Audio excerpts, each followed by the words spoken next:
High court ಹಿಜಾಬ್ ಕುರಿತಾಗಿ ಆದೇಶವನ್ನು ನೀಡಿದರೂ ಕೂಡ ಉಡುಪಿಯ ಕಾಪು ಸರ್ಕಾರಿ ಪ್ರಥಮ ದರ್ಜೆ ಕಾಲೇಜಿನಲ್ಲಿ ಹಿಜಾಬ್ ವಿವಾದ ಮುಂದುವರೆದಿದೆ. ಹೈಕೋರ್ಟ್ನಿಂದ ಮಹತ್ವದ ತೀರ್ಪು ಬಂದ ಹಿನ್ನೆಲೆಯಲ್ಲಿ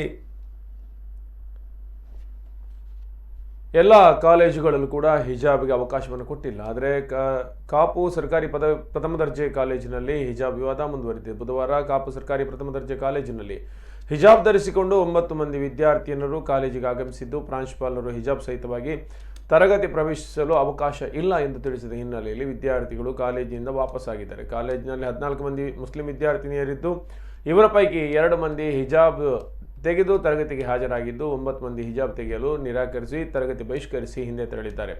ಹಿಜಾಬ್ ಧರಿಸಿಕೊಂಡು ಬಂದ ವಿದ್ಯಾರ್ಥಿನಿಗಳನ್ನ ಮನವೊಲಿಸಲು ಪ್ರಯತ್ನಿಸಲಾಯಿತಾದರೂ ಯಾವುದಕ್ಕೂ ಒಪ್ಪದ ಕಾರಣ ಅವರಿಗೆ ತರಗತಿ ಪ್ರವೇಶಕ್ಕೆ ಅವಕಾಶ ನಿರಾಕರಿಸಲಾಗಿದೆ ಎಂದು ಕಾಲೇಜಿನ ಪ್ರಾಂಶುಪಾಲ ಡಾಕ್ಟರ್ ಅನಿಲ್ ಕುಮಾರ್ ತಿಳಿಸಿದ್ದಾರೆ. ಹಿಜಾಬ್ ನಮ್ಮ ಜೀವನದ ಅವಿಭಾಜ್ಯ ಅಂಗವಾಗಿದೆ. ಪರೀಕ್ಷೆಯೂ ಬೇಕು, ಹಿಜಾಬ್ ಕೂಡ ಬೇಕು. ಹಿಜಾಬ್ ಬಗ್ಗೆ ಹಿಂದಿನಿಂದ ಇರದ ಸಮಸ್ಯೆ ಈಗ ಕಾಣಿಸಿಕೊಂಡಿರುವುದು ಬೇಸರ ಮೂಡಿಸಿದೆ. ಪ್ರಾಂಶುಪಾಲರು ನಮಗೆ ನ್ಯಾಯ ಒದಗಿಸಿಕೊಡುತ್ತಾರೆಂಬ ನಿರೀಕ್ಷೆಯಲ್ಲಿದ್ದೇವೆ ಎಂದು ವಿದ್ಯಾರ್ಥಿನಿಯರು ಹೇಳಿದ್ದಾರೆ.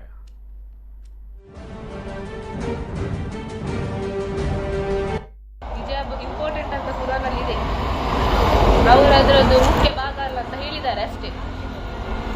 ಹಾಗಾದ್ರೆ ನೀವು ಹೈಕೋರ್ಟ್ ತೀರ್ಪಿಗೆ ವಿರೋಧ ವ್ಯಕ್ತಪಡಿಸಿದ್ದೀರಾ? ವಿರೋಧ ಅಂತಲ್ಲ, ನಾವು ಹಿಜಾಬ್ ಏನಾದರೂ ತೆಗೆಯೋದಿಲ್ಲ ಅಷ್ಟೇ. ಅಂದ್ರೆ ಇನ್ನೂ ಕೂಡ ನಿಮ್ಗೆ ಅವಕಾಶ ಕೊಡದಿದ್ರೆ ಇಲ್ಲಿ ಪ್ರಿನ್ಸಿಪಾಲ್ ಏನಾದರೂ ಮಾಡಬೇಕು ಅಷ್ಟೇ. ಕಮಿಟಿಯವರೊಟ್ಟಿಗೆಲ್ಲ ಮಾತಾಡಿ ಇದೆಲ್ಲ ಮಾಡಬೇಕು. ತೆಗೆದು ಹೋಗ್ಬೇಕಂತ ಪ್ರಿನ್ಸಿಪಾಲ್ ಹೇಳಿದರು. ನಾವು ಅದಕ್ಕೆ ಅಲೌಡ್ ಮಾಡೋದಿಲ್ಲ. ಎಕ್ಸಾಮ್ ಕೂಡ ನಾವು ಕೂತ್ಕೊಳ್ಳೋದಿಲ್ಲ. ವಿದೌಟ್ ಹಿಜಾಬ್ ನಾವು ಹೋಗೋದೇ ಇಲ್ಲ ಕ್ಲಾಸಿಗೆ ಅಷ್ಟೇ. ಹಾಗಾಗಿ ಪ್ರಿನ್ಸಿಪಾಲ್ ಹೋಗ್ಲಿಕ್ಕೆ ಮುಂಚೆಯಿಂದ ಇಲ್ಲಿಗೆ ರೂಲ್ಸೇ ಇರಲಿಲ್ಲ. ಹಾಗೆ ನಾವು ಹಿಜಾಬ್ ಹಾಕ್ಕೊಳ್ತಾನೆ ಇದ್ವಿ. ಈಗ ಸಡನ್ ಉಡುಪಿಯಿಂದ ಸ್ಟಾರ್ಟ್ ಆಗಿದೆ ಅಂತ ಇಲ್ಲಿ ಕೂಡ ಸ್ಟಾರ್ಟ್ ಮಾಡಿದ್ದಾರೆ. ನಮಗೆ ಎಕ್ಸಾಮ್ಗೆ ಹೋಗ್ಲಿಕ್ಕೆ ಬಿಡ್ತಾ ಇಲ್ಲ. ಹಾಗೆ ಡಿಗ್ರಿ ಕಾಲೇಜ್ಗೆ ಹಾಗೇನು ರೂಲ್ಸ್ ಇಲ್ಲ ಹೇಳ್ತಾ ಇದ್ದಾರೆ. ಹಾಗಾದರೆ ಇವರು ಹೇಳ್ತಾರೆ ಹೈಕೋರ್ಟ್ ಡಿಸಿಷನ್ ಬಂದಮೇಲೆ ಮಾಡೋಕ್ಕಾಗೋದಿಲ್ಲ ಹಾಗೆ ಕೂಡ ಹೇಳ್ತಾ ಇದ್ದಾರೆ. ಇಷ್ಟರವರೆಗೆ ನಾವು ಮತ್ತೆ ನಮ್ಮದು ಎಜುಕೇಷನ್ ಎಲ್ಲ ವೇಸ್ಟ್ ಅಲ್ವಾ. ಹಾಗಾಗಿ ನಾವು ಹಿಜಾಬ್ ತೆಗೆದು ಹೋಗೋದೇ ಇಲ್ಲ ಕ್ಲಾಸ್ಗೆ. ನಾವು ಫಸ್ಟ್ ಬೆಲ್ ಕೊಡ್ತೇವೆ. ಸೆಕೆಂಡ್ ಬೆಲ್ ಎಕ್ಸಾಮ್ ಸ್ಟಾರ್ಟ್ ಆಗುವಂಥದ್ದು 10 ಗಂಟೆಗೆ. 10 ಗಂಟೆಗೆ ಆಗುವಾಗ ನಮ್ಮಲ್ಲಿ 9+4 13 ಮಂದಿ ಸ್ಟೂಡೆಂಟ್ಸು ರೆಡಿಯಾಗಿದ್ದರು. ಕೆಲವರು 4 ಮಂದಿ ಸ್ಟೂಡೆಂಟ್ಸು ರೆಗ್ಯುಲರ್ ಆಗಿ ಕಾಲೇಜಿಗೆ ಬರ್ತಾ ಇರೋರು ಹಿಜಾಬ್ ತೆಗೆದು. ಅವರು ಇವತ್ತು ಕೂಡ ಹಿಜಾಬ್ ತೆಗೆದು ಎಕ್ಸಾಮಿಗೆ ಹೋಗಿದ್ದಾರೆ. ಬಟ್ 9 ಮಂದಿ ಸ್ಟೂಡೆಂಟ್ಸು ಇವತ್ತು ಹಿಜಾಬ್ ತೆಗೀಲಿಕ್ಕೆ ಇಷ್ಟ ಇಲ್ಲ, ತೆಗೆಯುವುದಿಲ್ಲ. ಕಾರಣ ಹೈಕೋರ್ಟ್ ಜಡ್ಜ್ಮೆಂಟ್ ಅದು PUC ವಿದ್ಯಾರ್ಥಿಗಳಿಗೆ ಬಂದದ್ದು, ಡಿಗ್ರಿಯಲ್ಲಿ ಹೇಳಲಿಲ್ಲ ಅಂತ ಹೇಳಿದರು. ನಾನು ಹೇಳಿದೆ ಈ ಆರ್ಗ್ಯುಮೆಂಟ್ ಮಾಡುವಂಥದ್ದು ಲಾಯರ್ಸ್ ಮಾಡ್ತಾರೆ ಬಿಟ್ಟರೆ ನಮಗೆ ಹೈಕೋರ್ಟ್ ಡಿಸಿಷನ್ಗೆ ನಾವೆಲ್ಲರೂ ಕೂಡ ಬೈಂಡಿಂಗ್ ಆಗಿರಬೇಕು. ಅಲ್ಲಿ PUC ಮತ್ತು ಡಿಗ್ರಿ ಎನ್ನುವಂಥ ಡಿಫರೆನ್ಷಿಯೇಟ್ ಇಲ್ಲ. PUC ವಿದ್ಯಾರ್ಥಿನಿಯರು ಕೋರ್ಟಿಗೆ ಹೋದ ಕಾರಣ ಅಲ್ಲಿ ಎವ್ರಿ ಸ್ಟೆಪ್ ಬೈ ಸ್ಟೆಪ್ ಜಡ್ಜ್ಮೆಂಟಲ್ಲಿ ಸೆಂಟೆನ್ಸ್ ಟು ಸೆಂಟೆನ್ಸ್ ನಮ್ಮ PUC ವಿದ್ಯಾರ್ಥಿನಿಯರನ್ನು ಕೋರ್ಟ್ ಮಾಡ್ತಾರೆ ಅಷ್ಟೇ. ಅದರ್ಥ PUCಯರಿಗೆ ಮಾತ್ರ ಅಪ್ಲೈ ಆಗೋದು, ಡಿಗ್ರಿಯರಿಗೆ ಅಪ್ಲೈ ಆಗ್ತಾ ಇಲ್ಲ ಅಂತ ಅರ್ಥ ಅಲ್ಲ.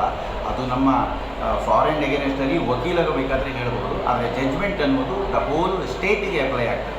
ಯಾರಿಗೆಲ್ಲ ಎಲ್ಲೆಲ್ಲ PUC ಮತ್ತು ಡಿಗ್ರಿ ಕಾಲೇಜಿದೆ ಎಲ್ಲರಿಗೂ ಕೂಡ ಅದು ಅಪ್ಲೈ ಆಗುವಂಥದ್ದು. ಎಲ್ಲ ಕಾಲೇಜು ಕೂಡ ಅದನ್ನು ಫಾಲೋ ಮಾಡಲೇಬೇಕು. ಅದು ಹೈಕೋರ್ಟಿನ ವರ್ಡಿಂಗ್, ಹೈಕೋರ್ಟಿನ ತೀರ್ಪು ನಿರಂತರ ಚರ್ಚೆ ಆದ ನಂತರ, ವಾದ ವಿವಾದ ಆದ ನಂತರ, ಸಂಬಂಧಪಟ್ಟ ಎಲ್ಲ ಡಾಕ್ಯುಮೆಂಟನ್ನು ಕೋರ್ಟಿಗೆ ಪ್ರೊಡ್ಯೂಸ್ ಮಾಡಿದ ನಂತರ ನೀವು ಕೂಡ ಅದಕ್ಕೆ ಬೈಂಡಿಂಗ್ ಇರಬೇಕು ಅಂತ ಹೇಳಿದೆ.